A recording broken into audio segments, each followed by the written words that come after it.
రోమిలికి రాసిన పత్రిక 4వ అధ్యాయంలో మనం చూసాము ద ఎక్స్ప్లెనేషన్ ఆఫ్ జస్టిఫికేషన్. 21వ వచనం నుండి చివరి వరకు విశ్వాస మూలముగా నీతిమంతులుగా తీర్చబడటం అంటే ఏంటి అనేది మనము వివరణ చూసాం, ఎక్స్ప్లెనేషన్. దానికి 4వ అధ్యాయంలో ఇక్కడ ఎగ్జాంపుల్ ఇస్తున్నాడు. ఎగ్జాంపుల్ ఆఫ్ జస్టిఫికేషన్ అని మనము చూడవచ్చు. దీన్ని the example of justification Abraham యొక్క జీవితాన్ని ఎగ్జాంపుల్గా తీసుకొని ఈ విశ్వాస మూలముగా ఒక వ్యక్తి నీతిమంతుడని ఎలా తీర్చబడతాడు అనటానికి ఒక కేస్ స్టడీ లాగా దీన్ని చూపిస్తా ఉన్నాడు. ఎందుకంటే నీతిమంతుడిగా తీర్చబడాలి అంటే యూదులకి ప్రాముఖ్యంగా వాళ్ళకు అడ్డొచ్చేది ఏంటంటే వారు నమ్మేది సున్నతి వలన నీతిమంతులుగా తీర్చబడతారని నమ్ముతారు. రెండవది, ధర్మశాస్త్ర సంబంధమైనటువంటి ఆజ్ఞలన్నిటినీ నెరవేర్చడం ద్వారా మేము నీతిమంతులని తీర్చబడతామని వాళ్ళు నమ్ముతారు. మూడవదిగా కనుక మనం చూసినట్లయితే వారు బలి అర్పణలు అర్పించడం ద్వారా వారు దేవుని ఎదుట నీతిమంతులుగా తీర్చబడతారని వారు నమ్ముతారు. అంతకంటే ఇంకా ప్రాముఖ్యంగా మేము అబ్రహాము సంతానం కాబట్టి, భౌతికంగా మేము అబ్రహాము యొక్క సంతానం కాబట్టి, మేము నిబంధన జనాంగము కాబట్టి, దేవుడు మమ్మల్ని ప్రత్యేకంగా ఎన్నుకున్నాడు కాబట్టి మేము అందరికంటే ప్రత్యేకించబడిన వారము, మేము నీతిమంతులము అని వారు నమ్ముతారు. సో ఆ విధమైనటువంటి అవగాహనలో ఉన్నటువంటి ఇశ్రాయేలు ప్రజలకు కూడా మిగిలినటువంటి అన్యజనులతో పాటు మీరు కూడా నీతిమంతులుగా తీర్చబడాలి అంటే అది కేవలము యేసుక్రీస్తు ప్రభువునందరి విశ్వాసము ద్వారా, కృప ద్వారా కలిగేటటువంటి బహుమానమే, అది మీరు సంపాదించుకున్నది కాదు అని చెప్పటం అనేది అది సాహసోపేతమైనది. అది చాలా సాహసంతో కూడినటువంటి సత్యము వారికి ప్రజెంట్ చేయడం. అందుకనే మనము ఒక్కసారి 3వ అధ్యాయం 24వ వచనాన్ని కనుక చూసినట్లయితే 3వ అధ్యాయం 24వ వచనము, కాబట్టి నమ్మువారు ఆయన కృపచేతనే క్రీస్తు యేసునందలి విమోచనము ద్వారా ఉచితముగా నీతిమంతులని తీర్చబడుచున్నారు. మీ బైబిల్స్లో ఒకటి రాసి పెట్టుకోండి, దీన్ని the definition of justification by faith అని చెప్పచ్చు. ఇట్ ఈస్ అ డెఫినేషన్, అది ఒక నిర్వచనం లాంటిది. బైబిల్లో ఒక నిర్వచనం ఇది. దేనికి? విశ్వాసము ద్వారా నీతిమంతులుగా తీర్చబడటం అంటే ఏంటి? జస్టిఫికేషన్ బై ఫెయిత్ అనే దానికి ఇది ఒక నిర్వచనం. ఈ నిర్వచనాన్ని చాలా జాగ్రత్తగా కనుక మనం అబ్జర్వ్ చేసినట్లయితే ఏ విధంగా ఒక వ్యక్తి నీతిమంతుడిని తీర్చబడుతున్నాడంటే, మొట్టమొదటి మాట నమ్మువారు అంటే అది నమ్మకము ద్వారా, విశ్వాసము ద్వారా కలిగేది. రెండవది కృపచేతనే, విశ్వాసము ద్వారా కలిగేది అన్నప్పుడు అది క్రియలు కాదు అని చెప్తా ఉంది. రెండవది కృపచేతనే అని చెప్తూ ఉన్నప్పుడు అది మన ఆధిక్యతలను బట్టి కానీ, మనకున్న క్వాలిఫికేషన్స్ని బట్టి కానీ, మనకున్న క్రెడిట్స్ని బట్టి కానీ కాదు. అంటే ధర్మశాస్త్ర సంబంధమైనటువంటి క్రియల మూలమైనది కాదు అని చెప్తా ఉంది. మూడోదిగా కనుక మనం చూసినట్లయితే యేసుక్రీస్తు ప్రభునందలి విమోచనము ద్వారా కలిగేది.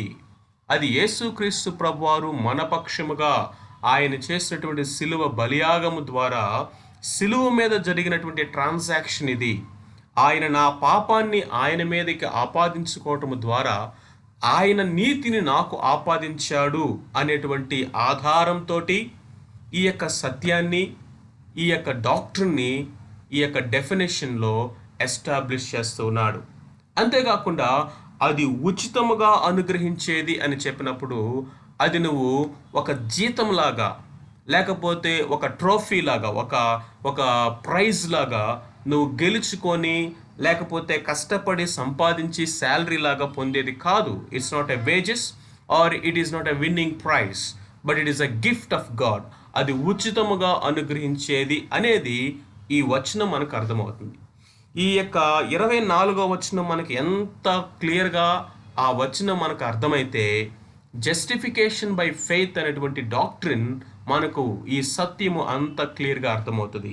మొట్టమొదటిది నమ్మువారికి అంటే విశ్వాసము ద్వారా, అంటే క్రియల వల్ల కాదు, కృపచేతనే అంటే మనకు ఏ మెరిట్ లేనప్పుడు, ఏ విధమైనటువంటి అర్హత లేనప్పుడు అర్హతను కలిగి చేసింది. కాబట్టి నీ ధర్మశాస్త్రము, నీ సున్నతి మిగిలినటువంటి ఏవి కాదు అని. మూడవది ఆయన క్రీస్తు యేసునందలి ఆయన విమోచనము ద్వారా అని చెప్పినప్పుడు యేసు క్రీస్తు ప్రభువారు మన కొరకు సబ్స్టిట్యూట్గా చేసినటువంటి కార్యాన్ని బట్టి ఇది కలువరి శిలువలో జరిగినటువంటి ట్రాన్సాక్షన్, లేకపోతే ఇంప్యూటేషన్, ఆపాదించబడింది మనకి అనేది మనకు అర్థమవుతుంది. అండ్ ఫైనల్గా ఉచితముగా మనకు అనుగ్రహించబడింది అని చెప్పినప్పుడు అది నువ్వు సంపాదించుకున్నది కాదు, నువ్వు గెలుచుకున్నది కాదు అన్నది మనకు ఈ యొక్క డెఫినేషన్లో క్లియర్గా అర్థమవుతా ఉంది.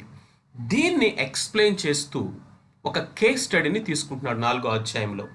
ఆ కేస్ స్టడీ ఎవరో కాదు, వారి యొక్క మూల పురుషుడైనటువంటి అబ్రహాం. కాబట్టి శరీర విషయమై మన మూల పురుషుడగు అబ్రహాము గురించి మీరు ఏమి ఆలోచిస్తూ ఉన్నారు అంటున్నారు. చూడండి, కాబట్టి శరీర విషయమై మన మూల పురుషుడగు అబ్రహాముకి ఏమి దొరికినని అందము? అబ్రహాము క్రియల మూలముగా నీతిమంతుడని తీర్చబడిన ఎడల అతనికి అతిశయ కారణము కలుగును, కానీ అది దేవుని ఎదుట కలగదు. ఎందుకు దేవుని ఎదుట అతిశయం అతనికి కలగదంటే, లేఖనం ఏమి చెప్పుచున్నది? అబ్రహాము దేవుని నమ్మెను, అది అతనికి నీతిగా ఎంచబడెను. పని చేయువానికి జీతము రుణమే గాని దానము అని ఎంచబడదు. పని చేయక భక్తిహీనుని నీతిమంతునిగా తీర్చువాని యందు విశ్వాసముంచువానికి వాని విశ్వాసము నీతిగా ఎంచబడుచున్నది. ఆ ప్రకారమే క్రియలు లేకుండా దేవుడు ఎవరిని నీతిమంతులుగా ఎంచునో ఆ మనుష్యుడు ధన్యుడని దావీదు కూడా చెప్పుచున్నాడు. ఏలయనగా తన అతిక్రమములకు పరిహారము నొందినవాడు, తన పాపములకు ప్రాయశ్చిత్తము నొందినవాడు ధన్యుడు. ప్రభువు చేత నిర్దోషి అని ఎంచబడినవాడు ధన్యుడు. మొదటి 8 వచనాలు మనకి ఒక సత్యాన్ని మనకు తెలియచేస్తూ ఉన్నాయి. అబ్రహాం యొక్క జీవితాన్ని ఒకసారి ఆలోచించేయండి. అబ్రహాము గురించి దేవుని యొక్క వాక్యం ఏం చెప్తా ఉంది? ఆదికాండము 15వ అధ్యాయము 6వ వచనం. ఆదికాండము 15వ అధ్యాయము 6వ వచనం చదివినట్లయితే, అబ్రహాము దేవుని నమ్మెను, అది అతనికి నీతిగా ఎంచబడెను అని రాస్తుంది. అబ్రహాము దేవుని నమ్మెను, అది అతనికి నీతిగా ఎంచబడెను. సో నీతిగా ఎంచబడినటువంటి అబ్రహాము దేనిని బట్టి నీతిమంతుడిగా ఎంచబడ్డాడు? అది క్రియల మూలముగా కలిగిందా, లేకపోతే అబ్రహాము దేవుని యందు నమ్మిక ఉంచటం వలన కలిగిందా? ఒకవేళ గనక అబ్రహాము యొక్క క్రియలను బట్టి కానీ, అబ్రహాము యొక్క అతిశయ కారణాలను బట్టి గనక అయినట్లయితే అది ఖచ్చితముగా విశ్వాస మూలమైనది కాదు కదా. కానీ లేఖనం ఏం చెప్తా ఉంది? దేవుని అతడు నమ్మాడట, ఆ నమ్మకము, ఆ విశ్వాసం అతని నీతిమంతునిగా ఎంచింది. సో కాబట్టి ఇప్పుడు జాగ్రత్తగా గనక మనం గమనించినట్లయితే, అబ్రహాము ఏదో పని చేసి జీతము సంపాదించుకున్నటువంటి వాడిగా ఈ నీతిని పొందుకోలేదు. కానీ పని చేయనటువంటి వాడిని నీతిమంతునిగా తీర్చడం అంటే ఖచ్చితముగా అది విశ్వాసం ఉంచిన వాడికి కలిగే నీతిగా మాత్రమే ఉన్నది. దావీదు కూడా రెండవ ఎగ్జాంపుల్ చెప్తున్నాడు ఇక్కడ.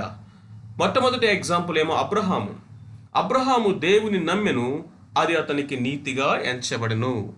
ఎంచబడెను అన్న మాట ఇంగ్లీష్లో కౌంటెడ్ అని రాస్తుంది.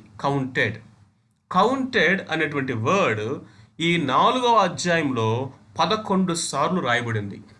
11 times it is repeated only in this 4th chapter.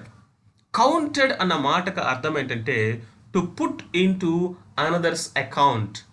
ఒక అకౌంట్లో నుంచి ఉన్నదాన్ని ఇంకొక అకౌంట్లోకి పెట్టడము అనేటువంటి అర్థం వచ్చేదే కౌంటెడ్ అన్నమాట.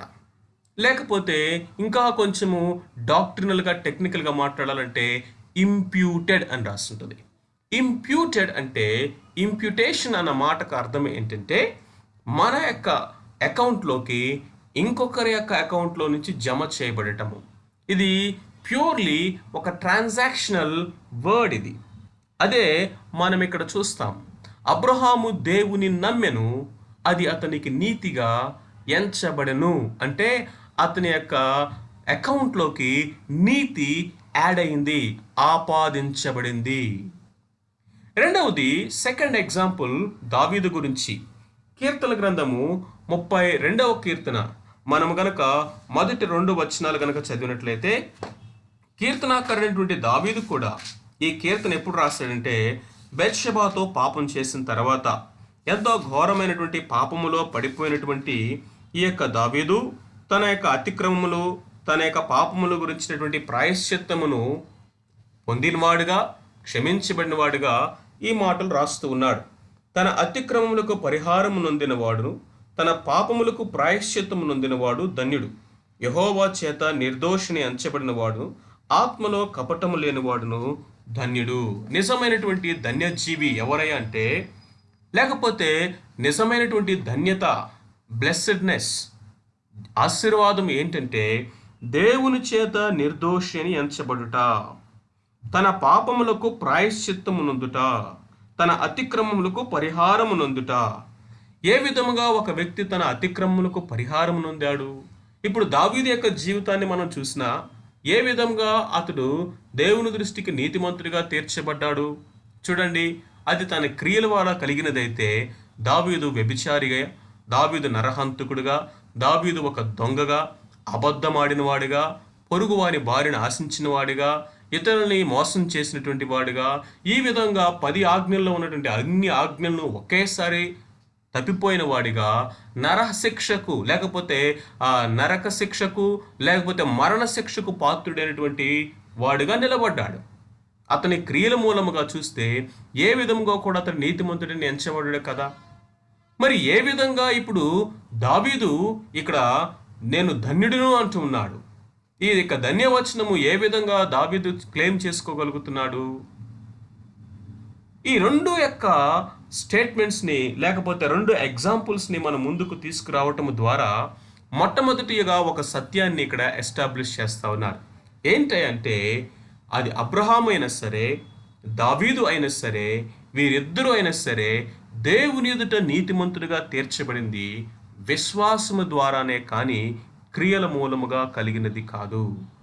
క్రియల మూలముగా కలిగినది కాదు. ఎందుకంటే అబ్రహాము యొక్క కాంటెక్స్ట్లో ఏంటంటే, అబ్రహాము 4 రాజుల్ని, వారి యొక్క సైన్యాన్ని గొప్పగా జయించాడు.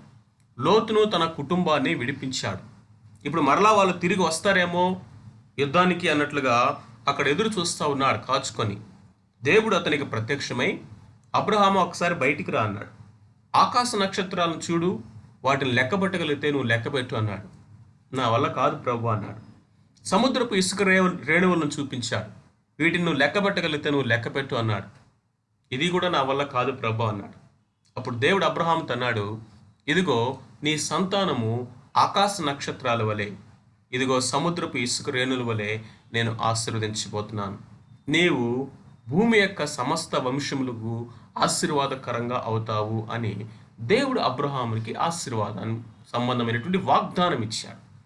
ఇప్పుడు ఆ వాగ్దానాన్ని స్వతంత్రించుకోవడానికి లేకపోతే ఆ వాగ్దానానికి వారసుడగుటకు అబ్రహాము ఎంత కష్టపడ్డాడు, ఏమి సాధించాడు, ఏ విధంగా ఆ విధమైనటువంటి ఆశీర్వాదాన్ని పొందుకోవడానికి అబ్రహాము చేసినటువంటి క్రియలు ఏంటి అని మనం కనుక చూసినట్లయితే ఆ క్రియలు మనకేం కనపడవు.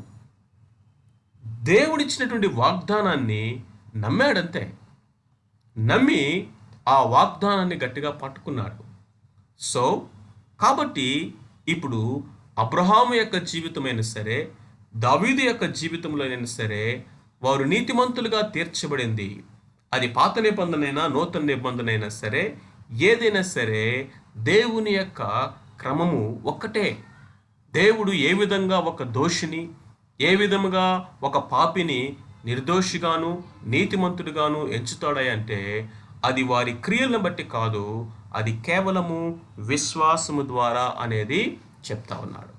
దానికి సపోర్టుగా, దాన్ని అటెస్ట్ చేయడానికి, దాన్ని వివరించడానికి ఒక కేస్ స్టడీగా ఇప్పుడు అబ్రహాం యొక్క జీవితాన్ని వాళ్ళకి వివరిస్తూ ఉన్నాడు. ఎందుకంటే అబ్రహాము యూదులకు మూల పురుషుడిగా ఉంటున్నాడు. కాబట్టి ఆ అబ్రహాం యొక్క జీవితాన్ని కేస్ స్టడీగా తీసుకొని, అయ్యా మీరేదో సున్నతి పొందారని కాదు, మీరేదో ధర్మశాస్త్రాన్ని నెరవేర్చారని కాదు, లేకపోతే అబ్రహాముకి శరీరరీతిగా సంతానంగా పుట్టారని కాదు, లేకపోతే ఇంకొకటి మరి దేని యొక్క క్రెడిట్స్ని బట్టి కాదు, అబ్రహాము ఎలా నీతిమంతుడిగా తీర్చబడ్డాడో ముందు ఆ సంగతి మీరు తెలుసుకోండి. లేఖనం ఏం చెప్తుందో ఒకసారి చూడండి. అబ్రహాము నీతిమంతుడిగా తీర్చబడింది కేవలము విశ్వాసము ద్వారానే. సెకండ్ థింగ్, రెండవ సత్యం ఏంటంటే 9వ వచనం నుండి మనము 12వ వచనం వరకు కనుక చదివినట్లయితే, ఈ ధన్యవచనము అంటే ఏదైతే కీర్తన గ్రంథములో మొదటి 2 వచనాలు 32వ అధ్యాయం మొదటి 2 వచనాలు మనం చదివామో, లేకపోతే అబ్రహాముకు దేవుడిచ్చినటువంటి ఈ యొక్క వాగ్దానము, అతడు దేవుని నమ్మెను, అది అతనికి నీతిగా ఎంచబడెను అన్నటువంటి ఆ యొక్క మాట కానీ, నీ సంతానము సముద్రపు ఇసుక రేణుల వలె ఆకాశ నక్షత్రాల వలె చేయబడుతుందని దేవుడు చెప్పినటువంటి ఆ యొక్క వాగ్దానం కానీ, ఈ యొక్క బ్లెస్సెడ్ వర్డ్ అనేది సున్నత గల వారిని గూర్చి చెప్పబడిందా, లేకపోతే సున్నతి లేని వారిని గూర్చి కూడా చెప్పబడిందా? What a question it is. ఎంత లాజికల్గా ఇప్పుడు దీన్ని తీసుకెళ్తున్నాడో చూడండి. మంచిదే, మీరందరూ చాలా గొప్పలు చెప్పుకుంటున్నారు, మేము అబ్రహాము సంతానము, మేము నీతిమంతులమని చెప్పుకుంటున్నారు, బాగానే ఉంది.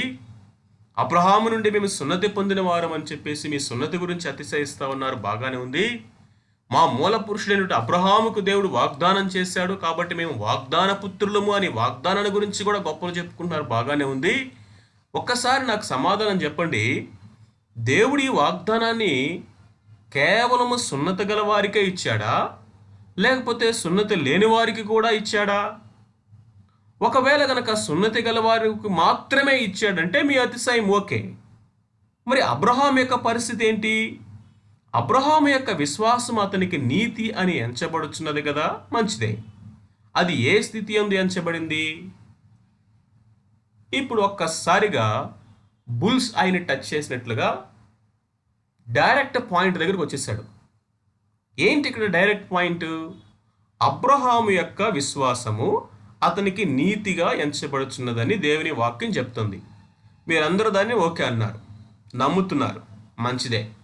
ఇప్పుడు అబ్రహాము యొక్క విశ్వాసం అతని నీతిగా ఎంచబడను అన్నప్పుడు 15వ అధ్యాయంలో అబ్రహాము ఏ స్థితిలో ఉన్నాడు? సున్నతి పొందాడా? అప్పటికి సున్నతి పొందలేదా?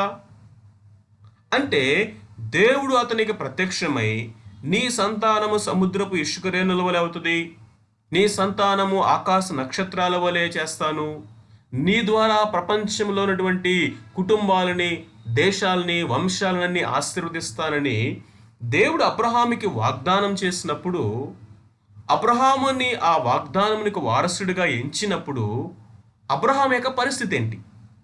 అప్పటికి సున్నతి పొందాడా, పొందలేదా?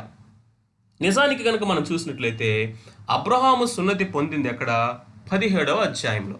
కావాలంటే ఒకసారి మీ బైబిల్స్ ఓపెన్ చేయండి. ఆదికాండము 17వ అధ్యాయం. ఆదికాండము 17వ అధ్యాయము 23 నుంచి 27 వచనాలు కనుక మనం చూసినట్లయితే అక్కడ ఈ సంగతులన్నీ అబ్రహాముతో దేవుడు మాట్లాడటము, తర్వాత సున్నతి అనేటువంటి దాన్ని ప్రతిష్ఠించటము అక్కడ మనం చూస్తాం. చూడండి 17వ అధ్యాయం 23 నుంచి. అప్పుడు అబ్రహాము తన కుమారుడిని ఇష్మాయేలును, తన ఇంట పుట్టిన వారందరినీ, తన వెండితో కొనబడిన వారందరినీ, అబ్రహాము ఇంట మనుషులలో ప్రతి వారిని పట్టుకొని దేవుడు తనతో చెప్పిన ప్రకారం ఆ దినమందే వారి వారి గోప్యాంగ చర్మమును సున్నతి చేసెను. అబ్రహాము గోప్యాంగ చర్మము సున్నతి చేయబడినప్పుడు అతడు 99 ఏండ్ల వాడు. Look at this clearly. దేవుని వాక్యము మనకు చెప్తా ఉంది. అబ్రహాము సున్నతి పొందినప్పుడు అబ్రహాముకి అప్పుడు కుమారుడిగా ఉన్నటువంటి ఇష్మాయేలు, అప్పటికి ఇంకా ఇస్సాకు పుట్టలేదు, ఇష్మాయేలు కానీ తన ఇంట ఉన్నటువంటి వారందరూ కూడా ఒకే రోజు సున్నతి పొందారు. అప్పటికి అబ్రహాం యొక్క వయసు ఎంతయా అంటే 99 ఏండ్ల వయసు. అయితే 15వ అధ్యాయంలో మనం 6వ వచనము కనుక చూసినట్లయితే, అతడు యెహోవాను నమ్మెను, ఆయన అది అతనికి నీతిగా ఎంచెను అన్నప్పుడు ఇక్కడ అబ్రహాం యొక్క వయసు ఎంత? 75 సంవత్సరాల వయసులో దేవుడు అతనికి వాగ్దానం చేశాడని మనకి ఇదిగో దేవుని యొక్క వాక్యం సెలవిస్తా ఉంది. చూసారా, దేవుడు ఈ వాగ్దానాన్ని అంతకు ముందుగానే చేశాడు. ఆ తర్వాత ఎప్పుడో అబ్రహాము సున్నతి పొందాడు. కాబట్టి ఏ స్థితి యందు అతడు నీతిమంతుడిని ఎంచబడ్డాడు? ఒకవేళ ఒక వ్యక్తిని నీతిమంతుడిగా ఎంచేది సున్నతి మాత్రమే అని మీరు చెప్పినట్లయితే అప్పటికి అబ్రహాము సున్నతి పొందలేరు. అయితే దేవుడేమో అతన్ని నీతిమంతుడని ఆల్రెడీ డిక్లేర్ చేసేసాడు.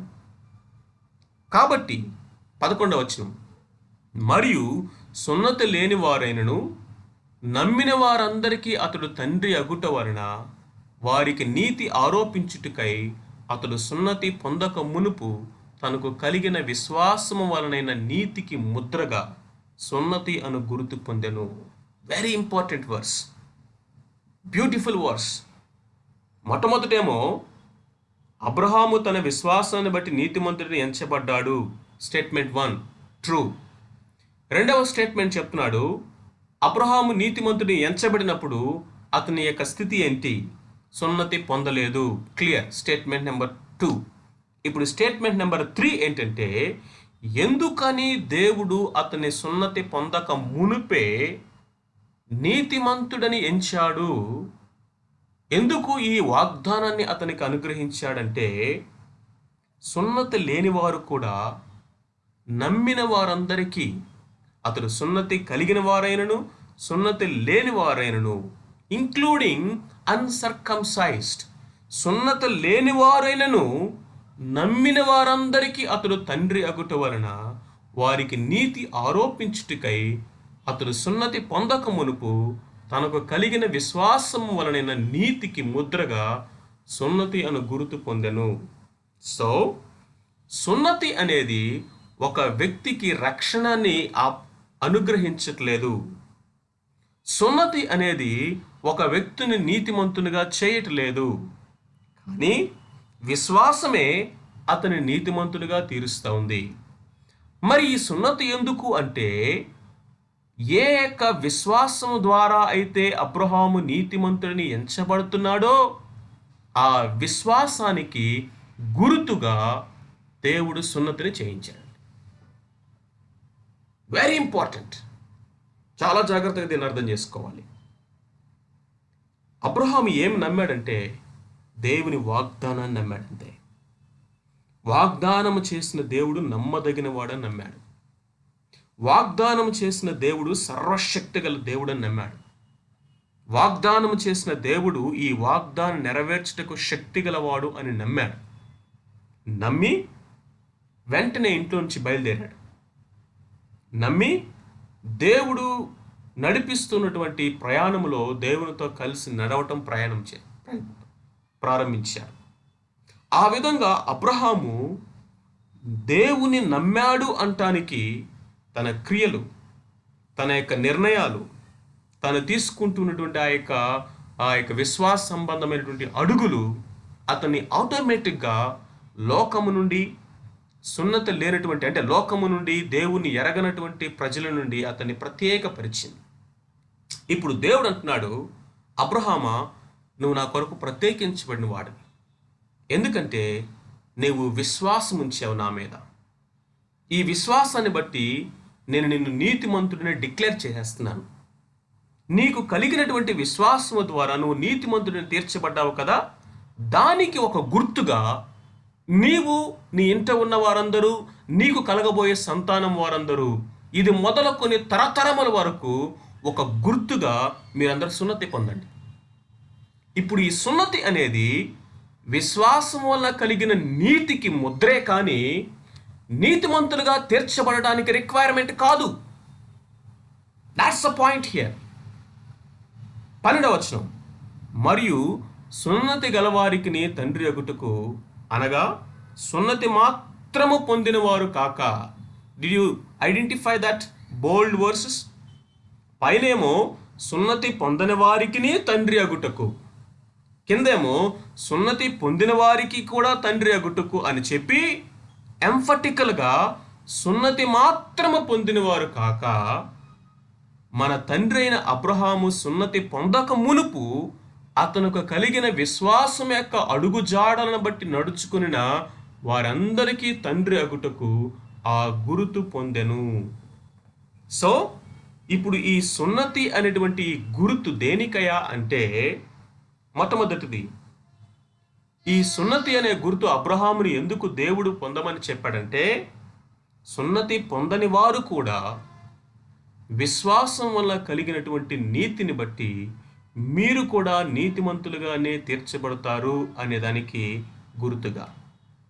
రెండవది, సున్నతి పొందినటువంటి వారు ఎవరైతే ఉన్నారో కేవలము భౌతిక సంబంధమైనటువంటి సున్నతి మాత్రము బట్టి కాక, అబ్రహాము సున్నతి పొందక మునుపు ఎలాంటి విశ్వాసముతో అయితే తను దేవునితో నడుచుకున్నాడో ఆ విధముగా నడుచుకున్న వారందరూ కూడా నీతిమంతులుగా తీర్చబడతారు అంటానికి ఆ నీతికి గుర్తుగా ఉన్నది.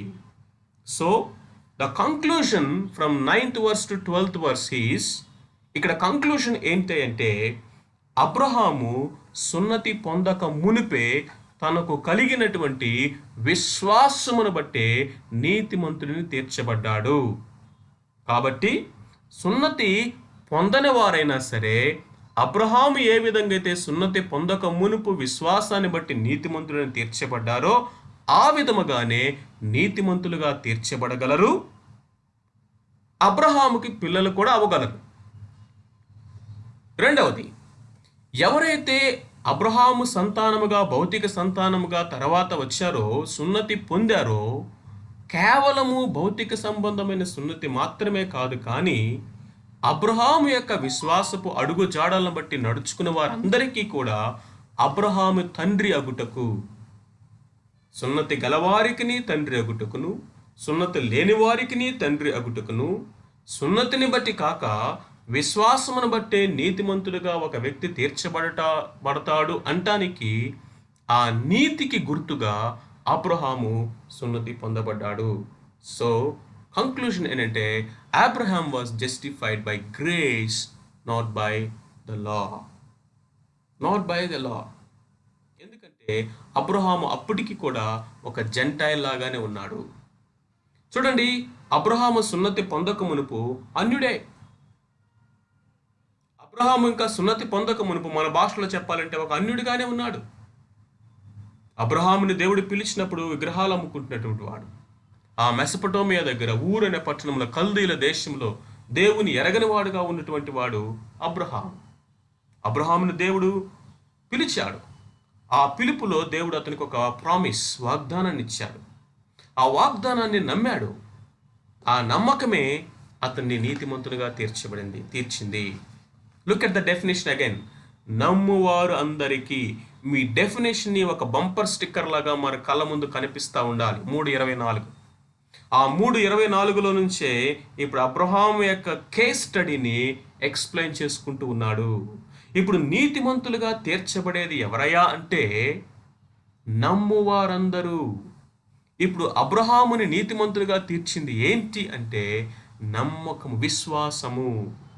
రెండోది కనుక మనం చూసినట్లయితే అది క్రియల వల్ల కలిగినది కాదు, దేవుని యొక్క కృప. నమ్మువారందరూ దేవుని యొక్క కృప చేత. సున్నతి కలిగి ఉన్నప్పుడు కాదు, సున్నతి లేనప్పుడే అబ్రహాము నీతిమంతుడిగా తీర్చబడ్డాడు. అండ్ దెన్ థర్డ్లీ 13 నుంచి మనం 17వ వచనం వరకు వాక్య భాగాన్ని ఒకసారి చూద్దాం. అతడు లోకమునకు వారసుడగును వాగ్దానము అబ్రహాముకైనను అతని సంతానమునకైనను ధర్మశాస్త్ర మూలముగా కలగలేదు, కానీ విశ్వాస మూలమైన నీతి మూలముగానే కలిగెను. ధర్మశాస్త్ర సంబంధులు వారసులైన ఎడల విశ్వాసము వ్యర్థమగును, వాగ్దానము నిరర్ధకమగును. ఏలయనగా ధర్మశాస్త్రము ఉగ్రతను పుట్టించును, ధర్మశాస్త్రము లేని ఎడల అతిక్రమము లేకపోవును. ఈ హేతువు చేతను ఆ వాగ్దానము యావత్ సంతతికి, 16వ వచనం చాలా జాగ్రత్తగా విందాం. ఈ హేతువు చేతను ఆ వాగ్దానమును యావత్ సంతతికి అనగా ధర్మశాస్త్రము గలవారికి మాత్రము కాక అబ్రహాముకున్నట్టి విశ్వాసము గలవారికి కూడా దృఢము కావాలనని కృపను అనుసరించినదై ఉండునట్లు అది విశ్వాసమూలమైనదాయను. తాను విశ్వసించిన దేవుని ఎదుట అనగా మృతులను సజీవులుగా చేయువాడును లేని వాటిని ఉన్నట్టుగానే పిలుచువాడైన దేవుని ఎదుటను అతడు మనకందరికీ తండ్రి అన్నాడు. ఇందును గూర్చి నిన్ను అనేక జనములకు తండ్రిగా నియమించితిని అని వ్రాయబడి ఉన్నది. నిన్ను అనేక జనములకు తండ్రిగా నియమించెతును అని వ్రాయబడినటువంటిది దేవుడు అబ్రహాముకి ఇచ్చిన వాగ్దానం, ద ప్రామిస్. ఇప్పుడు ఇక్కడ వాగ్దానం గురించి మాట్లాడుతున్నాడు. లోకానికి వారసుడగుట అంటే భూమి మీద ఉన్నటువంటి సమస్త వంశములు, సమస్త దేశములు, సమస్త జనాంగము అబ్రహాము ద్వారా ఆశీర్వదించబడటం. ఆ ఆశీర్వాదానికి అబ్రహామును దేవుడు వారసుడిగా ఎంచాడు. నిన్ను అనేక జనములకు తండ్రిగా చేస్తాను అన్నాడు. నీ సంతానము నీ ఎవడు లెక్క పెట్టలేడని చెప్పాడు దేవుడు. అది ఎంత సత్యము, ఎంత ట్రూ మనకు తెలుసు. ఇన్ని వేల సంవత్సరాల తర్వాత మనం దాన్ని ఒకసారి వెనక్కి తిరిగి చూసినట్లయితే ఇప్పుడు ఈ అబ్రహామును ఎంతమంది తన తండ్రి అని క్లెయిమ్ చేసుకుంటున్నారో చూడండి. ఒకవైపు యూదులు అబ్రహాము మా పితరుడు అని చెప్తా ఉన్నారు ఇస్సాకు మూలంగా. ఇంకొక వైపు ముస్లిమ్స్ ఇష్మాయేల్ మూలముగా అబ్రహాము మా మూల పురుషుడు, మా పితరుడు అని చెప్తా ఉన్నాడు. ఇప్పుడు మూడవ కేటగిరీ ఎవరంటే ఎవరైతే అబ్రహాము నమ్మినట్లుగా దేవుణ్ణి నమ్మారో, ఎవరైతే అబ్రహాము నమ్మి నీతిమంతులుగా తీర్చబడినట్లుగా నీతిమంతులుగా తీర్చబడ్డారో, నమ్ము వారందరికీ ఇప్పుడు తండ్రి ఎవరంటే అబ్రహామే. ఎందుకంటే దేవుడు ఏం చెప్పాడంటే you are the father of faith, you are the father of those who believe. ఎవరైతే దేవుని విశ్వాసం ఉంచుతారో విశ్వసించిన వారికి నువ్వు తండ్రివి అన్నాడు. విశ్వసించిన వారందరికీ నువ్వు తండ్రివే. ఇప్పుడు అబ్రహాము విశ్వాసులందరికీ తండ్రి అయ్యాడు. భూమి మీద ఇప్పుడు వరకు ఉన్నటువంటి క్రైస్తవులు ఎవరైనా లెక్క పెట్టగలరా? ఎన్ని తరాలు? ముస్లిమ్స్ని ఎవరైనా లెక్క పెట్టగలరా? యూదులు ఎవరైనా లెక్క పెట్టగలరా? భూమి మీద ఉన్నటువంటి సమస్త జనులకు నువ్వు తండ్రి అవుతావు. దేవుడిచ్చినటువంటి యొక్క వాగ్దానము ఏదైతే విశ్వాసం వల్ల కలిగినటువంటి నీతిని గురించి మాట్లాడుకుంటున్నాం, వాళ్ళిద్దరిని పక్కన పెడదాం, యూదుల్ని ముస్లిమ్స్ని. నువ్వు లోకమునకు వారసుడు వగుదన్న వాగ్దానము అబ్రహాముకైనను అతని సంతానమునకైనను ధర్మశాస్త్రం మూలముగా కలుగలేదు, కానీ విశ్వాసము వలనైన నీతి మూలముగానే కలిగను. That's the point here. Abraham ధర్మశాస్త్రాన్ని విధేయత చూపించటం ద్వారా ఈ వాగ్దానానికి వారసుడయ్యాడు అని మీరు చెప్తారా? Are you with me following? Abraham ధర్మశాస్త్రమంతటిని కూడా విధేయత చూపించటం ద్వారా, తూచా తప్పకుండా ధర్మశాస్త్రములో ఉన్నటువంటి ఆజ్ఞలకు విధేయత చూపించటం ద్వారా దేవుడిచ్చినటువంటి గొప్ప వాగ్దానానికి వారసుడయ్యాడని మీరు చెప్తారా? ఒకవేళ గనక అలా గనక నువ్వు చెప్పినట్లయితే ఒక్కసారి నువ్వు పప్పులో కాలేసావు, తప్పులో కాలేసావు. జాగ్రత్త. ఎందుకంటే అసలు అప్పటికి ధర్మశాస్త్రమే ఇవ్వబడలేదు. ధర్మశాస్త్రం ఇచ్చింది మోషే తర్వాత దేవుడు ధర్మశాస్త్రాన్ని ఇచ్చాడు. అప్పటికి అసలు ధర్మశాస్త్రమే లేదు కదా. మరి ధర్మశాస్త్రమే లేకుండా ధర్మశాస్త్రాన్ని ఎట్లా నెరవేరుస్తాడు అబ్రహాము? మరి నువ్వేమో చెప్పుకుంటున్నావు, ధర్మశాస్త్రాన్ని నెరవేర్చడం ద్వారా నేను నీతిమంతుడయ్యానని చెప్తున్నావు. మరి అబ్రహాము మరి దేనిని బట్టి నీతిమంతుడయ్యాడు? ఆయన నెరవేర్చడానికి అప్పుడు ధర్మశాస్త్రమే లేదు కదా. అప్పటికి ఇస్సాకు లేడు, ఇస్సాకు తర్వాత యాకోబు లేడు, యాకోబు తర్వాత పుట్టిన 12 మంది లేరు, ఆ తర్వాత లేవీ లేరు, ఆ తర్వాత లేవీగా పుట్టినటువంటి సంతానముగా అనేక సంవత్సరాల తర్వాత పుట్టినటువంటి మోషే లేడు, ఆ తర్వాత దేవుడిచ్చినటువంటి ధర్మశాస్త్రం. ఎన్ని వందల సంవత్సరాల గ్యాప్ ఉందిగా మధ్యలో, రిటర్న్ లా లేదప్పటికి. సో ఇది ధర్మశాస్త్ర మూలముగా కలగలేదు, కానీ విశ్వాస మూలమైన నీతి మూలముగానే కలిగెను. ఈ వాగ్దానానికి వారసుడగుట అనేది అది నీతిమంతులకే. What a wonderful point it is. మనము దేవుని యొక్క వాగ్దానములకు వారసులమైంది విశ్వాసము ద్వారా. అంతేకాని మన క్రియలను బట్టో, మన క్రెడిట్స్ని బట్టో, మనకున్న కెపాసిటీస్ని బట్టో, మనకున్నటువంటి అనేక రకాలైనటువంటి యొక్క కరిస్మా గిఫ్ట్లను బట్టో కాదు. ధర్మశాస్త్ర సంబంధమైన క్రియల మూలముగా అయితే ఎంత మాత్రము కాదు. Abraham was justified by believing God's promise, not by obeying the law. అందుకనే 14వ వచనం అంటాడు, ధర్మశాస్త్ర సంబంధులు వారసులు అయినట్లయితే మరి విశ్వాసము వ్యర్థమే కదా. ఎందుకని? ధర్మశాస్త్ర సంబంధమైన క్రియలను బట్టి కలిగింది కాబట్టి విశ్వాసం ఏముంది? మరి విశ్వాసము వ్యర్థమే అయినప్పుడు ఏ వాగ్దానం అయితే నమ్మాలో ఆ వాగ్దానము కూడా నిరర్ధకమే కదా. వాగ్దానములు నిరర్ధకమైపోతాయి, విశ్వాసము వ్యర్థమైపోతుంది.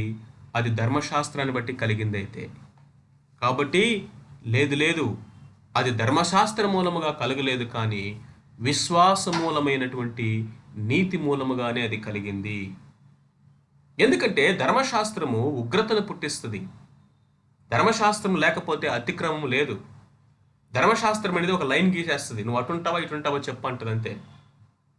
ధర్మశాస్త్రం అనేది మనలో ఉన్నటువంటి పాపాన్ని ఎత్తి చూపించింది. మనం చూసాము లాస్ట్ సెషన్లో, ధర్మశాస్త్రం అనేది థర్మామీటర్ లాంటిది. నీకు జ్వరం ఉందా లేదో చెప్తుంది. థర్మామీటర్ అనేది అద్దం లాంటిది, మన ముఖం మీద ఉన్న మురికిని చూపిస్తుంది.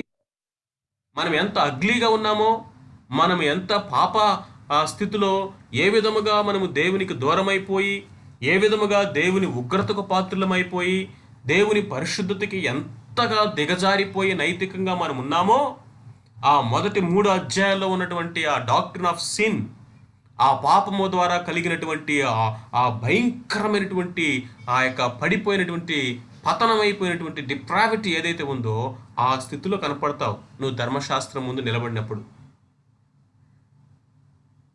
కాబట్టి ధర్మశాస్త్రాన్ని బట్టి మరి ఎక్కువగా మనం పాపులముగా కనపడతాము, కానీ బలహీనులుగా, అతిక్రమం చేసిన వారుగా, నెరవేర్చలేని వారిగా, పడిపోయిన వారుగానే కనపడతాము, కానీ నీతిమంతులుగా ఎలా కనపడతాము?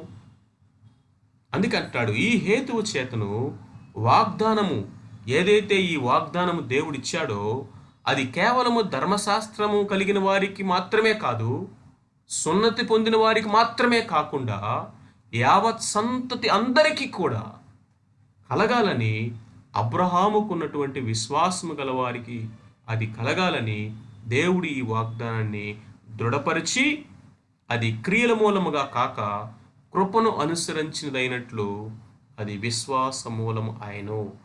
సో కంక్లూషన్ ఏంటంటే, ఎవరు నీతిమంతులుగా తీర్చబడతారయా అంటే నమ్మువారందరూ. ద స్కోప్ ఆఫ్ జస్టిఫికేషన్, నమ్మువారందరూ, విశ్వసించిన వారందరూ నీతిమంతులుగా తీర్చబడతారు.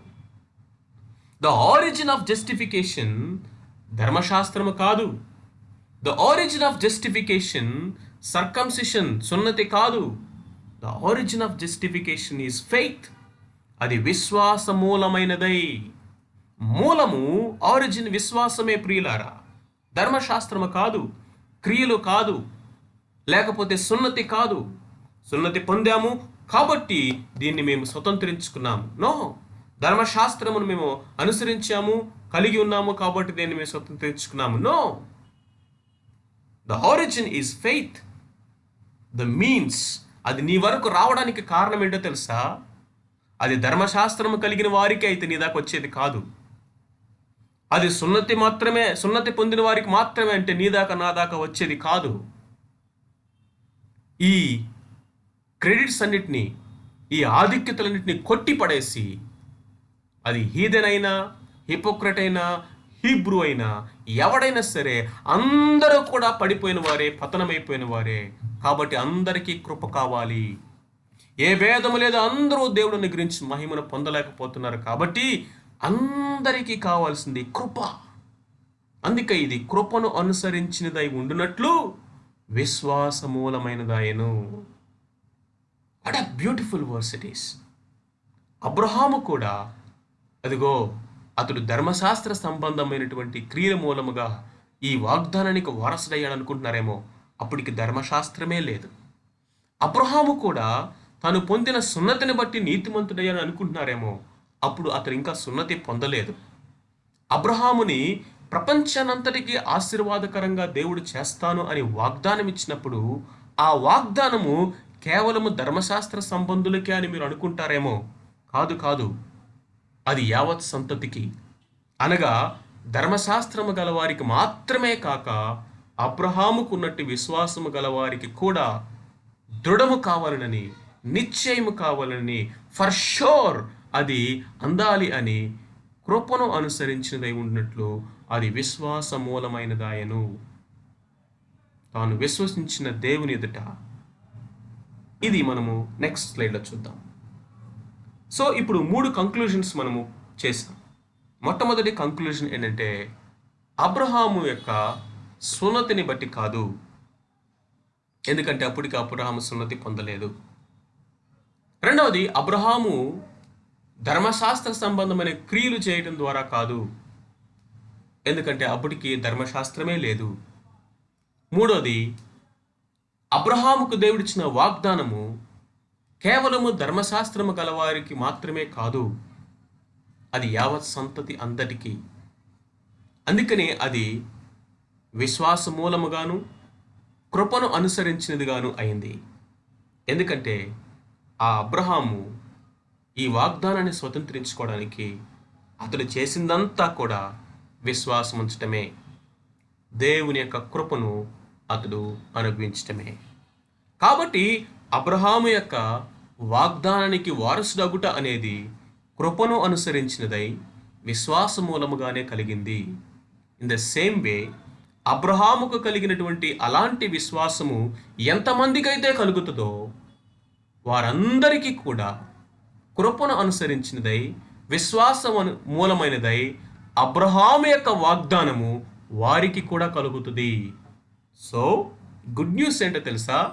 ఎగిరి గంతేసేటటువంటి గుడ్ న్యూస్ ఏంటంటే మనందరికీ దేవుడు ఏ వాగ్దానం అయితే అబ్రహాంకి ఇచ్చాడో ఆ వాగ్దానములో మనమందరము కూడా పాలివారమయ్యాము. ఎందుకని? ఒకవేళ గనక జాగ్రత్తగా వినండి, అబ్రహాముకి ఇచ్చిన వాగ్దానము కేవలము సున్నతి పొందిన వారికే అని కనుక చెప్తే నీకు నాకు ఎన్నటికీ కూడా అసలు అవకాశమే లేదు అబ్రహాము వాగ్దానంలో పాలివారగట. ఒకవేళ ఇది కనుక కేవలము ధర్మశాస్త్రము గలవారికే అని కనుక చెప్తే మనకు ఎట్టి పరిస్థితుల్లో కూడా అవకాశం లేదు. కానీ అబ్రహాముని సున్నతి పొందిన వారికిని సున్నతి పొందని వారికిని తండ్రి అగునట్లుగా, ఆ వాగ్దానానికి అతడు వారసుడగునట్లుగా, అబ్రహాము వాగ్దానానికి వారసుడైనంటే అబ్రహాము సంతానమంతా వాగ్దానానికి వారసులే కదా. మరి ఇప్పుడు అబ్రహాము ఈ సంతానం ఎవరండి? ఇంతకీ శరీర మూలముగా పుట్టినటువంటి ఆ యొక్క భౌతికమైనటువంటి ఇశ్రాయేలేనా? భౌతికమైనటువంటి సున్నతి పొందినటువంటి వారేనా? ధర్మశాస్త్రము కలిగిన వారేనా? కాదు కాదు, ధర్మశాస్త్రము గలవారికి మాత్రమే కాక అబ్రహాముకున్నట్టు విశ్వాసము గలవారికి కూడా, ధర్మశాస్త్రము గలవారికి మాత్రము కాక అబ్రహాముకున్నట్టు విశ్వాసము గలవారికి కూడా దృఢము కావాలనని అది కృపను అనుసరించిందై ఉన్నట్లు అది విశ్వాస మూలమైనదాయను. అండ్ దెన్ ఫోర్త్ వన్, 4వ విషయాన్ని ఇక్కడ కనుక మనం గమనించినట్లయితే 18వ వచనం నుండి చివరి వరకు మనం చూద్దాం. నీ సంతానము ఇలాగ ఉండునని చెప్పిన దానిని బట్టి తాను అనేక జనములకు తండ్రి అగునట్లు నిరీక్షణకు ఆధారము లేనప్పుడు అతడు నిరీక్షణ కలిగి నమ్మెను. మరియు అతడు విశ్వాసమందు బలహీనుడు కాక రమారమి 100 వయసు గలవాడై ఉండి అప్పటికే తన శరీరము మృతతుల్యమైనట్టును శారా గర్భమును మృతతుల్యమైనట్టును ఆలోచించెను. కానీ అవిశ్వాసము వలన దేవుని వాగ్దానమును గురించి సందేహింపక దేవుని మహిమపరిచి ఆయన వాగ్దానం చేసిన దాన్ని నెరవేర్చుటకు సమర్థుడని రూఢిగా విశ్వసించి విశ్వాసం వలన బలము పొందెను. అందుచేత అది అతనికి నీతిగా ఎంచబడెను. అది అతనికి ఎంచబడినని అతని నిమిత్తం మాత్రమే కాదు, కానీ మన ప్రభువైన యేసును మృతుల్లో నుండి లేపిన వారి యందు విశ్వాసం ఉంచిన మనకును ఎంచబడునని మన నిమిత్తము కూడా వ్రాయబడెను. ఆయన మన అపరాధముల నిమిత్తమై అప్పగింపబడి మనము నీతిమంతులుగా తీర్చబడుటకై లేపబడెను. What a beautiful conclusion. 25వ వచనములో మీరు గమనించినట్లయితే యేసుక్రీస్తు ప్రభువారి యొక్క శిలువ పునరుద్ధానముల గురించి అక్కడ మెన్షన్ చేయబడింది. ఆయన మన అపరాధముల నిమిత్తమై అప్పగించబడి, అంటే మరణమునకు అప్పగించబడి, శిలువకు అప్పగింపబడి మనము నీతిమంతులుగా తీర్చబడుటకై లేపబడును. It was resurrection, the resurrected Jesus Christ. యేసుక్రీస్తు ప్రభువారి యొక్క మరణ, భూస్థాపన, పునరుద్ధానాల గురించి ఇక్కడ ఎందుకు మాట్లాడుతున్నాడు? దానికి అబ్రహాముకి ఏంటి సంబంధం? సంబంధం ఉంది. అబ్రహాముని గురించి కనుక మనం ఆలోచన చేసినట్లయితే చూడండి, 17వ వచనంలో, ఇందాక మనము 17వ వచనంలో తాను విశ్వసించిన దేవుని ఎదుట, లుక్ అట్ దిస్, తాను విశ్వసించిన దేవుని ఎదుట అనగా మృతులను సజీవులుగా చేయువాడును లేని వాటిని ఉన్నట్టుగానే పిలుచువాడైన దేవుని ఎదుటను అతడు మనకందరికీ తండ్రి అయి ఉన్నాడు. ఇందును గూర్చి నిన్ను అనేక జనములకు తండ్రిగా నియమించుటని వ్రాయబడి ఉన్నది. తాను విశ్వసించిన దేవుని ఎదుట, ఈ దేవుడు ఎవరండి? ఎలాంటి దేవుణ్ణి ఆయన నమ్మాడు? ఆ దేవునిలో ఉన్నటువంటి దేన్ని నమ్మాడంటే ఆయన మృతులను సజీవులుగా చేయువాడు. ఆయన మృతులను సజీవులుగా చేయువాడు. ఇదే అబ్రహాము యొక్క జీవితంలో తను నమ్మినటువంటి అద్భుతమైన సాక్ష్యం, లేకపోతే సత్యం. ఏమి మృతులను ఏ విధంగా మృతులను సజీవులుగా చేశాడు? 2 విషయాలు మనకు ప్రాముఖ్యంగా అర్థమవుతాయి. ఇవి 2 కూడా ఇస్సాకులోనే మనకు అర్థమవుతాయి. 99 సంవత్సరాల వయసులో ఇదిగో అబ్రహాము దగ్గరికి మరలా వచ్చారు దేవుడు. మీదటికి ఈ సమయానికి ఇదిగో నీ భార్య అయినటువంటి శారా ఒడిలో ఒక బాబు ఉంటాడని చెప్పి, అంటే దేవుడిచ్చిన వాగ్దానము 100 సంవత్సరాల వయసులో అబ్రహాము జీవితంలో నెరవేర్చబడాలి. అబ్రహాము మరలా ఆ యొక్క వాగ్దానాన్ని దేవుడు రీఅష్యూర్ చేసినప్పుడు అబ్రహాముకి 99 సంవత్సరాలు, శారాకి 89 సంవత్సరాలు. దేవుడు అన్నాడు, వెన్ యూ గెట్ సెంచురీ, 100 సంవత్సరాల వయసులో, ఆమెకు 90 సంవత్సరాల వయసులో ఇదిగో నీకు ఒక సంతానాన్ని నేను ఇస్తాను. అప్పటికి శారా యొక్క గర్భము, అబ్రహాము యొక్క గర్భము మృతమైపోయిందండి. చూడండి, తాను నీ సంతానము ఇలాగ ఉండునని చెప్పిన దానిని బట్టి తాను అనేక జనములకు తండ్రి అగునట్లు, అనేక జనాలకు తండ్రి అవటం ఏంటి? అసలు ముందు ఒకడే లేడు. నీ గర్భవాసమున పుట్టబోవని ద్వారానే దీన్ని నెరవేరుస్తానన్నాడు. శారా యొక్క గర్భము మృతతుల్యమైపోయింది. దేవుడు ఏమన్నా ప్రత్యామ్నాయం చేస్తాడేమో అని చెప్పి ఇష్మాయేలుకి అన్నాడు హాగర్ ద్వారా. దేవుడు అన్నాడు, ఇష్మాయేల్ కాదు, ఇష్మాయేల్ పక్కన పెట్టేస్తే నేను వాగ్దానం చేసినటువంటి దాన్ని నెరవేరుస్తాను. ఇదిగో నీ గర్భవాసమున పుట్టబోవాడు, శారాకు కలగబోయేటువంటి సంతానమే అన్నాడు దేవుడు. ఆమెకేమో 89, ఈయనకేమో 99. అప్పటికే శరీరం అంతా కూడా ఎంతో కృషించిపోయింది. ఇక సంతానం కలగడానికి అవకాశం లేదు. శారా గర్భము మృతమైపోయింది, అబ్రహాం యొక్క శరీరము మృతమైపోయింది. అంటే పిల్లలు కలిగే సామర్థ్యము, శక్తి లేదిక. Medical it is impossible. రమారమి 100 ఏండ్ల వయస్సు ఆయనకి. అలాంటి 100 ఏండ్ల వయస్సు కలిగినటువంటి అబ్రహాము, రమారమి 90 సంవత్సరాలు, రమారమి 100 ఏండ్ల వయస్సు కలిగినటువంటి ఈ దంపతులు ఇద్దరు కూడా పిల్లల కంటానికి శక్తిని పొందారటండి. ఎలా కలిగింది అది? ఎలా కలిగిందంటే ఆయన మృతులను సజీవులుగా చేయగల శక్తి గలవాడు. ఉన్నవి లేనట్టుగా ఆయన చేయగలిగిన వాడు, లేనివి ఉన్నట్టుగా చేయగలిగిన వాడు. ఎందుకంటే అబ్రహాము జీవితంలో దేవుడు ఒకటి ఆయనకి బయలుపరిచాడు.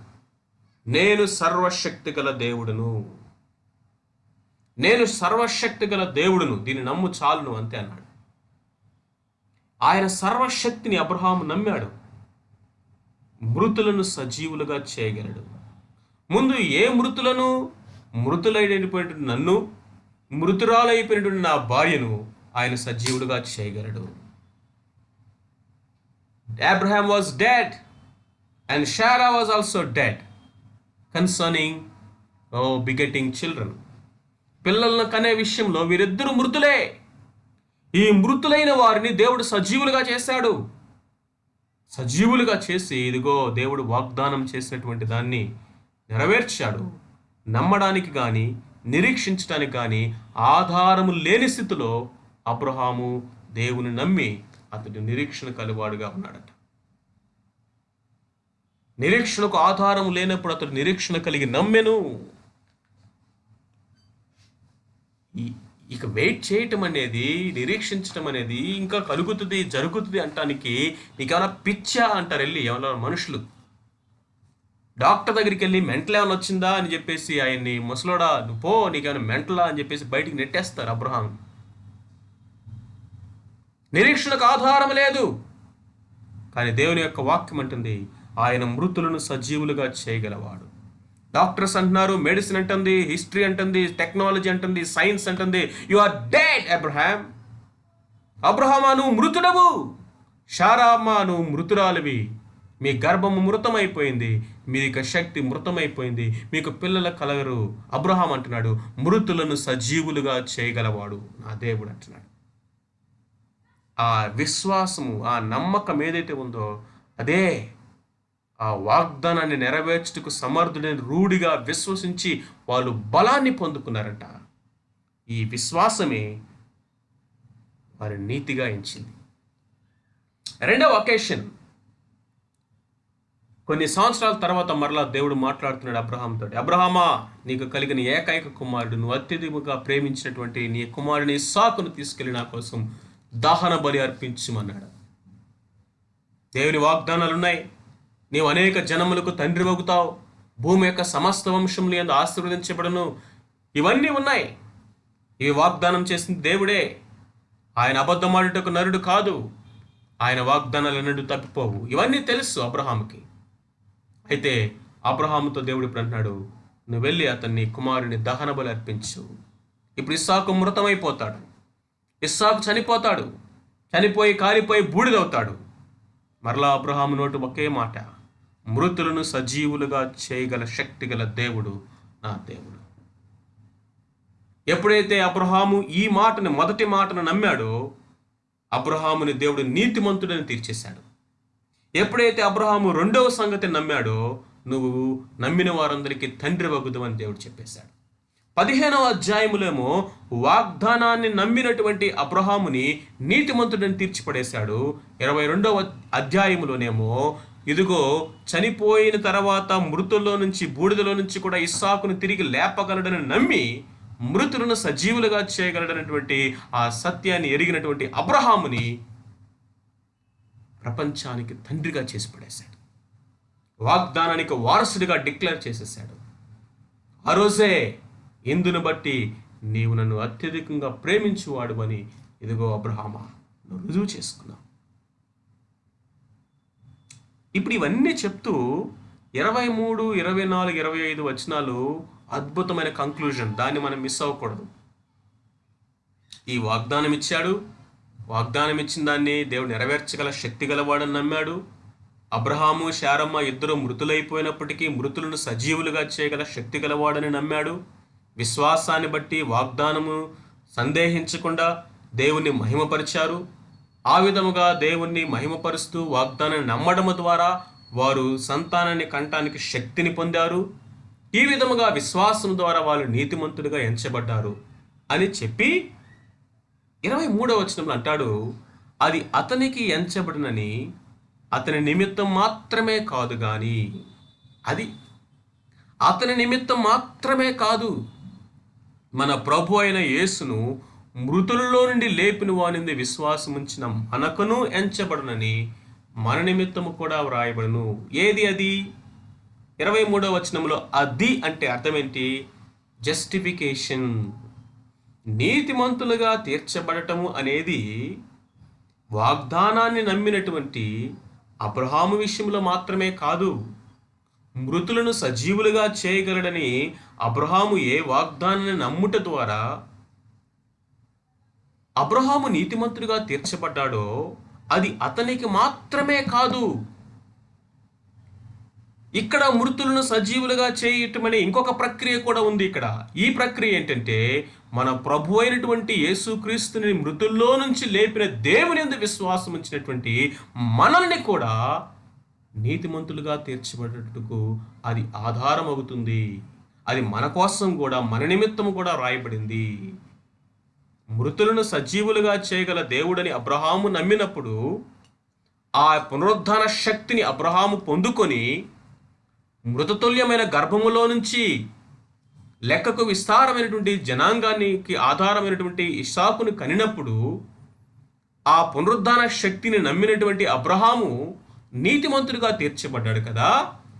మరి మృతుల్లో నుంచి యేసుక్రీస్తు ప్రభుని లేపినటువంటి ఈ పునరుద్ధాన శక్తిని నమ్మినటువంటి నీవు నేను కూడా మరి నీతిమంతులుగా తీర్చబడమా? ఖచ్చితంగా తీర్చబడతాం. అందుకని అంటాడు, మన అపరాధముల నిమిత్తము ఆయన అప్పగించబడి మనము నీతిమంతులుగా తీర్చబడుటకై లేపబడుచున్నాము. కాబట్టి ప్రియమైనటువంటి వారులారా, మన యొక్క జీవితంలో ఈ నీతిమంతులుగా తీర్చబడేటువంటి రక్షణ ప్రణాళిక ఎప్పుడు స్టార్ట్ అవుతుందంటే, అబ్రహాములాగా మనం కూడా చెప్పాలి, ప్రభువా నేను చచ్చిన వాడను, మృతతుల్యమైన వాడను.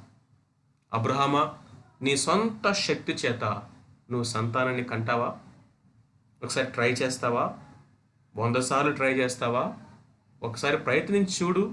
నీ సొంత శక్తి చేత, నీ బలము చేత, నీ శారమ్మ యొక్క ఆరోగ్యాన్ని బట్టో, మీ యొక్క బలాదిశయాన్ని బట్టి మీ వల్ల అవుతుందేమో ప్రయత్నించిందంటే వాళ్ళు అంటారు 100% ఇంపాసిబుల్. మరి 100% ఇంపాసిబుల్ అయినటువంటి ఈ మృతతుల్యమైన దాంట్లో నుంచి జీవం ఎట్లా వచ్చింది? విశ్వాసము ద్వారా. దేన్ని విశ్వాసం ఉంచటము ద్వారా? పునరుద్ధాన శక్తిని విశ్వాసం ఉంచటము ద్వారా. ఏంటది పునరుద్ధాన శక్తి అంటే? ఆయన మృతులను సజీవులుగా చేయగలవాడని నమ్మటము ద్వారా. అది అబ్రహాము యొక్క సాక్ష్యం. మరి నా సాక్ష్యం ఏంటి? మన పాపముల చేత, అపరాధముల చేత మనము కూడా చచ్చిన స్థితిలో ఉన్నాం, మృతమైన స్థితిలో ఉన్నాం. నువ్వు బాగు చేసుకోగలవా? నీవు నీతిమంతుడిగా అగపరచగలగా, దేవుని ఎదుట కనపడగలవా? నీ జీవితాన్ని నువ్వు రక్షించుకోగలవా? నీకున్న బలహీనతలు కానీ, పాపాన్ని కానీ, అడిక్షన్స్ని కానీ, లేకపోతే ఈ పాప స్థితి నుంచి, ఈ పడిపోయిన స్థితిలో నుంచి, ఈ చచ్చిన స్థితిలో నుంచి నీవు బాగు చేసుకోగలవంటే నేను కూడా చెప్పాలి 100% ఇంపాసిబుల్. మరి 100% ఇంపాసిబుల్ అయినటువంటి నువ్వు బాగు చేసుకోలేనటువంటి చచ్చిన స్థితిలో నుంచి ఏ విధంగా నీవు బ్రతుకుతావు అంటే కేవలము ఆయనందు విశ్వాసం ఉంచటము ద్వారా. ఏమి విశ్వాసం ఉంచుతావంటే యేసు క్రీస్తు ప్రభువును మృతుల్లో నుంచి లేపిన వాని యందు విశ్వాసం ఉంచటము ద్వారా నేను కూడా నీతిమంతులను తీర్చబడతాము. మరి జరిగిందా? జరిగింది. మన అపరాధముల నిమిత్తం ఆయన అప్పగించబడి మనము నీతిమంతులుగా తీర్చబడుటకై ఆయన లేపబడును. The resurrection of Jesus Christ completes our salvation. That is the basis of our salvation. మీరు జాగ్రత్తగా గమనించినట్లయితే మన ముందున్నటువంటి ఆ 24వ వచనము, ఇప్పుడు ఈ 25 వచనాలు మొత్తము 4వ అధ్యాయం అంతా కూడా మనం చూసుకుంది ఇదే. నమ్మువారందరూ విశ్వాసము ద్వారా, క్రియలు బట్టి కాదు. కృప చేతనే. కృప ఆధారితమైనది, అది ధర్మశాస్త్రాన్ని బట్టి కాదు. తన ప్రియ కుమారుని బలియాగము ద్వారా మృతులను సజీవులుగా లేపగల శక్తిగల దేవునిందు నమ్మకం ఉంచటము ద్వారా ఉచితముగా అనుగ్రహించినటువంటిది. అది మనము కష్టపడి సంపాదించుకున్న జీతము కాదు. అది జీతమైతే నీకు అతిశయ కారణము. అది జీతము కాదు, అది కేవలము దేవుడిచ్చినటువంటి ఉచితమైనటువంటి బహుమానము. అబ్రహాము విశ్వాసము ద్వారా కృపచేతనే పునరుద్ధాన శక్తిని పొందుకొని, ఇదిగో దేవుని యొక్క వాగ్దానమునకు వారసుడై అతడు దేవుని ఎదుట నీతిమంతుడని తీర్చబడ్డాడు. అది కేవలం అబ్రహాముకు మాత్రమే కాక, మన ప్రభు అయిన యేసుక్రీస్తును మృతుల్లో నుండి లేపిన వానియందు విశ్వాసం ఉంచినటువంటి నీకు, నాకు, మన అందరికీ కూడా వ్రాయబడి ఉన్నది. ఎందుకంటే అబ్రహాము ఏ దేవుని యందు విశ్వాసం ఉంచాడో ఆ దేవుని యందు మనము విశ్వాసం ఉంచినట్లయితే, ఏ కృప ద్వారా అయితే వాగ్దానమునకు వారసుడయ్యాడో ఆ కృప ద్వారా గనుక మనము ఆయన దగ్గరికి వెళ్ళినట్లయితే, ఏ పునరుద్ధాన శక్తి ద్వారా అయితే మృతులైనటువంటి ఆ శరీరముల నుండి ఇదిగో తను వాగ్దానాన్ని ఆ యొక్క వారసుడుగా అవుటకు ఆ యొక్క జీవాన్ని పొందుకున్నాడో, ఆ విధముగా యేసు క్రీస్తు ప్రభు యొక్క మృతుల పునరుద్ధానాన్ని, ఇదిగో నా పాపముల కొరకే క్రీస్తు ప్రభు శిలువ మీద మరణించాడని నువ్వు నమ్మినట్లయితే, అది ఉచితముగా నీకు నాకు అనుగ్రహించబడినటువంటి దేవుని వరమే. ప్రియమైనటువంటి వారలారా, ఒకరోజంట ఒక దైవజనుడు ఒక సండే స్కూల్ క్లాస్లోకి వెళ్ళాడట.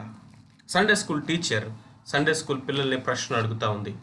ఏంటంటే ఆ ప్రశ్న, పాత నిబంధన గ్రంథంలో ఏ విధముగా భక్తులు నీతిమంతులుగా తీర్చబడ్డారు అని ఆ యొక్క టీచర్ ప్రశ్న అడిగిందంట. వెంటనే ఒక స్టూడెంట్ చేయి పైకెత్తాడు.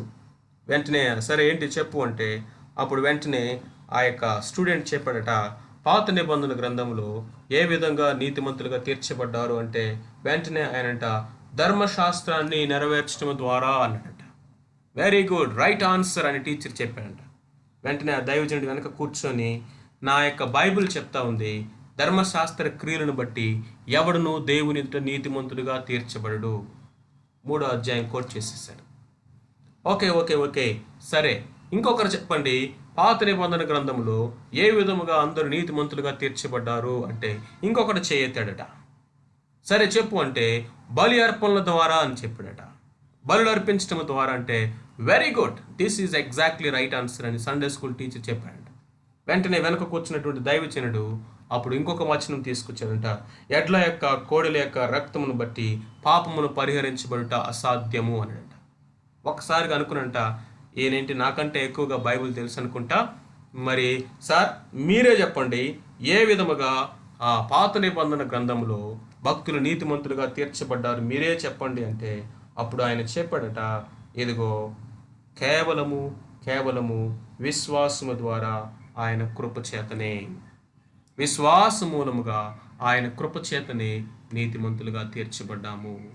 నమ్మువారు దేవుని దృష్టికి నీతిమంతులను తీర్చబడుతున్నారు. నీవు నేను ఏ విధంగా నీతిమంతులమని తీర్చబడ్డామో, పాత నిబంధనలో ఉన్నటువంటి భక్తులు కూడా అదే విధంగా నీతిమంతులను తీర్చబడ్డారు. వారి యొక్క క్రియలను బట్టి కాదు, ధర్మశాస్త్రాన్ని బట్టి కాదు, సున్నతిని బట్టి కాదు, భౌతిక సంబంధమైనటువంటి ఆ యొక్క ఫ్యామిలీ బ్యాక్గ్రౌండ్స్ని బట్టి కాదు, మరి బట్టి కాదు.